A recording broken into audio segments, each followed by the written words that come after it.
एक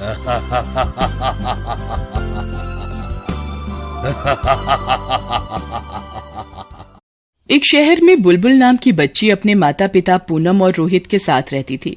उनकी दादी श्यामा भी उन्हीं के साथ रहती थी। बुलबुल के पिताजी बहुत ही पैसे वाले थे। एक बार बुलबुल के पापा रोहित नई गाड़ी लेकर आते हैं और बुलबुल पूनम और दादी से कहते हैं, माँ देखी अपनी नई कार, पूरे शहर में ऐसी कार किसी के पास नहीं है। अब देखो कल लोग तुमसे पूछने आएंगे इस कार के बारे में। हाँ बेटा, गाड़ी तो अच्छी है, लेकिन ये तो बहुत महंगी होगी ना, और फिर शहर में किसी के पास इतनी महंगी गाड़ी भी नहीं है, तो तूने क्यों ली बेटा? मुझे डर लगता है कहीं किसी की नजर ना लग जाए। आप भी ना माँ, इस जमाने में कौन इन बातों को मानता है? ये नजर वजर टोना टोटका भूत प्रेत कुछ नहीं होता बेटा, लेकिन जैसे दुनिया में भगवान है वैसे ही शैतान और बुरी चीजें भी हैं। अरे माँ, अरे पूनम, तुम दोनों भी कहाँ पड़ गए इन फालतू के चक्करों में? अरे नई गाड़ी ली है, चलो घूम के आते हैं। जी पिताजी, अब हुई ना बहादुर बच्चों वाली बात। बुलबुल के ऐसा बोलने पर सभी लोग हंसने लगते हैं और फिर सारे लोग गाड़ी में बैठ जाते हैं। रोहित गाड़ी में बैठकर जोर से म्यूजिक सिस्टम चालू कर देता है। एक तो ये लड़का किसी की बात नहीं सुनता, ऊपर से पता नहीं क्या खिटपिट लगा दी है। गाड़ी रुकने दो, अभी बताती हूँ। अरे माँ, ये नए जमाने का म्यूजिक है, खिटपिट नहीं है। अब तुम सब देखो ये गाड़ी रोड पर कैसे भागती है। रोहित जरा आराम से चलाओ गाड़ी को, बहुत तेज चला रहे हो तुम। तभी उनकी गाड़ी का टायर एकदम से फट जाता है और उनकी गाड़ी रोड पर ही पलट जाती है। इस एक्सीडेंट में रोहित और पूनम की मौत हो जाती है। फिर दादी और बुलबुल ही घर में अकेले बचते हैं। एक दिन बुलबुल अकेले बैठकर रो रही होती है, तभी दादी वहां आती है। दादी, माँ और पिताजी कहाँ चले गए? वो कभी नहीं आएंगे क्या? मरने के बाद कोई वापस नहीं आ सकता क्या? तू रो मत बेटी, वो आ जाएंगे, चिंता न कर, मैं हूं ना। फिर दादी बुलबुल को अपने पास लिटाकर सुला देती है। हे भगवान जी, तूने क्या किया? मैंने तो कभी किसी का बुरा नहीं किया, फिर मेरे बच्चों के साथ ऐसा क्यों हो रहा है? अब मैं इस छोटी सी बच्ची से कैसे कहूँ कि इसके माँ बाप मर चुके हैं, वो कभी नहीं आएंगे। भगवान तू ही कुछ मदद कर। ऐसा सोचते सोचते दादी को भी नींद आ जाती है और वो सो जाती है। उसी रात बुलबुल को प्यास लगती है और वो पानी पीने के लिए किचन में जाती है। वहां उसे चुड़ैल दिखती है।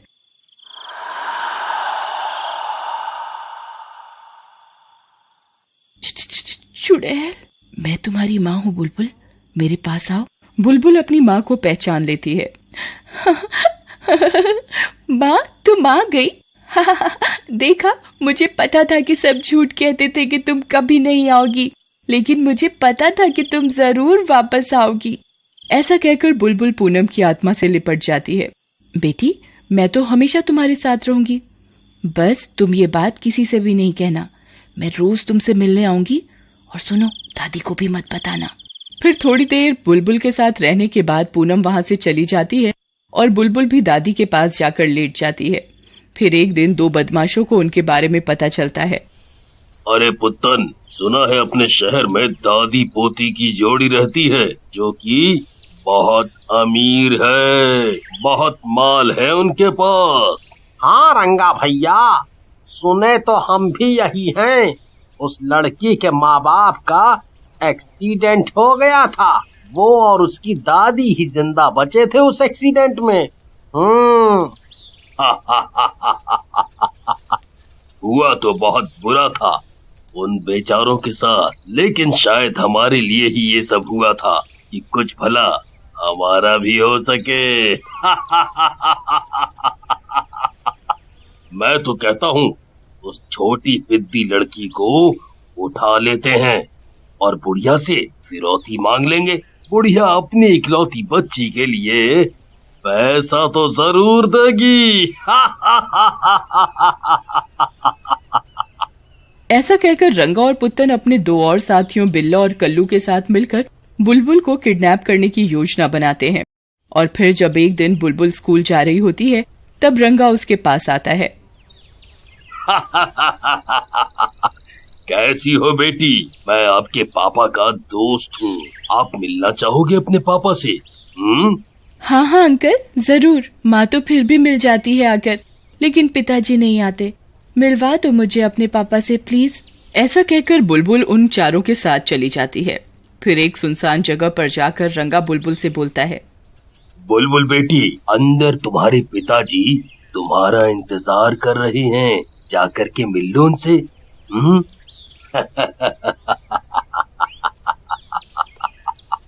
अपने पिता से मिलने की खुशी में बुलबुल बिना कुछ सोचे समझे झोपड़ी के अंदर चली जाती है और फिर रंगा और उसके साथी झोपड़ी का दरवाजा बंद कर देते हैं और रंगा खिड़की के पास जाकर बोलता है, बच्चे भी कितने नासमझ होते हैं।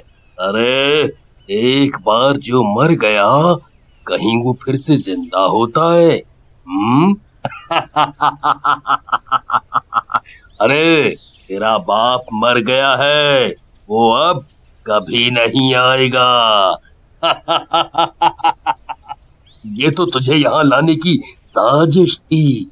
बस अब तेरी दादी से हम तेरे बदले खूब सारा पैसा मांगेंगे।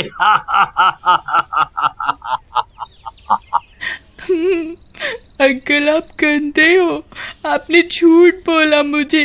जाने दो, नहीं तो मैं जोर से चिल्लाऊंगी। चिल्लाओ, जितना मर्जी चिल्लाओ, लेकिन यहाँ कोई नहीं आएगा। ऐसा कहकर वो चारों बुलबुल को बंद करके चले जाते हैं। उधर दादी बुलबुल को घर पर ना पाकर बहुत परेशान हो जाती है। हे भगवान, अब मैं अपने दोनों बच्चों को क्या जवाब दूंगी? मेरे बच्चों की एक निशानी थी, वो भी पता नहीं कहाँ चली गई। तभी वहाँ रंगा अपने साथियों सहित पहुँचता है।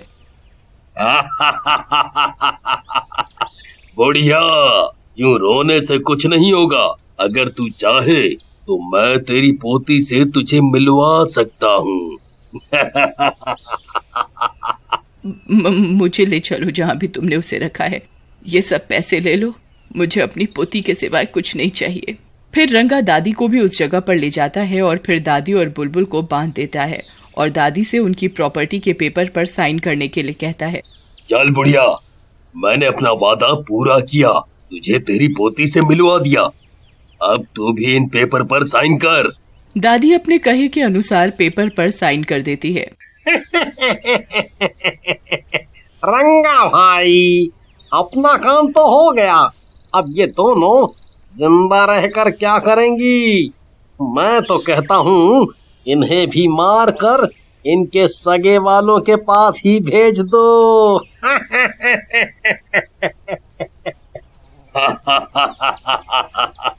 कह तो सही रहा है छोटे। ऐसा कहकर रंगा बंदूक निकाल लेता है। ये देखकर बुलबुल जोर से चिल्लाती है, माँ बचाओ, ये गंदे वाले अंकल दादी और हमें मार डालेंगे। रंगा तब तक उन दोनों पर गोली चला देता है, लेकिन तभी वहां पर चुड़ैल आ जाती है और वो गोली अपने ऊपर ले लेती है। मेरे रहते तू मेरी बेटी को छू भी नहीं सकता। फिर पूनम रंगा को गर्दन से पकड़ लेती है। नास मिटे, तुझे एक बच्चे पर दया नहीं आई? कैसे जल्लाद हो तुम? मैं तुम सबको जिंदा नहीं छोड़ूंगी। ऐसा कहकर चुड़ैल रंगा की गर्दन उखाड़ देती है। फिर चुड़ैल पुत्तन की तरफ बढ़ती है।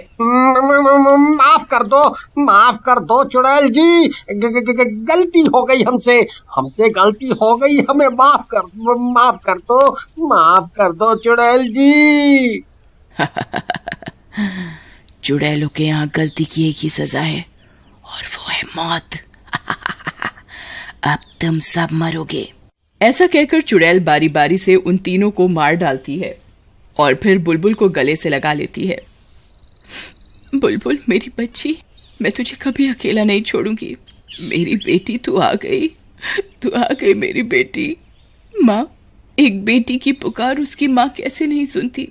मेरी बेटी रोज रो रो कर मुझे याद करती थी, बस शायद इसीलिए मैं यहाँ आ गई। अब दोनों आराम से रहो, और जब भी मेरी जरूरत हो मुझे पुकार लेना। ऐसा कहकर पूनम की आत्मा वहां से गायब हो जाती है।